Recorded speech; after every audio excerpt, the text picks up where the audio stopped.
Les élections en Iran sont les premières depuis la conclusion en juillet d'un accord entre les grandes puissances et Téhéran sur le programme nucléaire iranien. Les Iraniens étaient appelés à élire les 290 membres du Parlement et les 88 sièges de l'Assemblée des experts, deux instances dominées par les conservateurs. Une compétition féroce pour les 290 sièges du Parlement iranien. Cela fait 4 ans que les dernières élections législatives ont eu lieu. Les citoyens se rendent aux urnes avec plus de 6000 candidats à des mandats de 4 ans. C'est un record historique. La bataille politique se fait entre conservateurs et réformistes. Chaque parti bande ses muscles pour obtenir une majorité. Beaucoup croient que les conservateurs ont l'avantage, comme ces 12 dernières années d'ailleurs. Mais le président réformiste Hassan Rouhani a changé le spectre politique en 2013 avec son élection.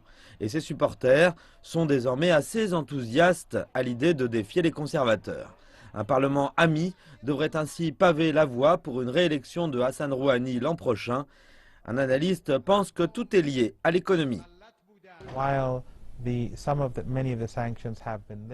Maintenant que les sanctions sont levées, le prix du pétrole n'est pas très élevé. Mais le président Rouhani est capable d'améliorer l'économie et devrait être réélu. L'Iran a eu un rôle majeur dans la région depuis l'accord nucléaire de juillet. Le résultat de l'élection est surveillé par non seulement les Iraniens, mais aussi les étrangers du monde entier. Quel que soit le résultat, les décisions prises auront des conséquences importantes pour le pays. Le sort de l'Iran en dépend.